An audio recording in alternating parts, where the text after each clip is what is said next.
PLT Bupati Bogor Iwan Setiawan soroti perkembangan mutasi atlet yang memang kerap terjadi menjelang perhelatan olahraga provinsi atau Porprov Jawa Barat. Menurutnya mutasi atlet menjadi hal yang biasa atau wajar pada setiap kejuaraan. Hampir di semua daerah mutasi atlet pun kerap terjadi. Bahkan dari Kabupaten Bogor juga kerap terjadi atlet yang sebelumnya menjadi andalan tiba-tiba hengkang ke daerah lain.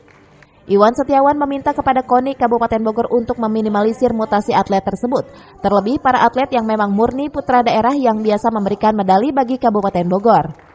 Mutasi itu di internal itu ya kita juga berlomba lah. Mungkin kita juga sama, banyak yang mutasi dari kabupaten lain ke Bogor.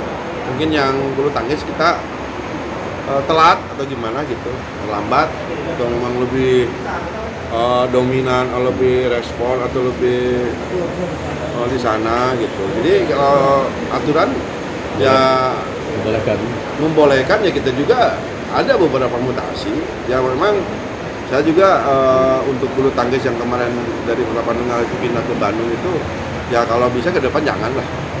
Jadi tidak melanggar, tapi ini kan berlomba cepat juga. Aturan membolehkan mutasi internal se-Jawa Barat. Ya kita pintar-pintar lah lobby dan lainnya. Apalagi kalau misalnya bonusnya gede ya mudah-mudahan. Gitu.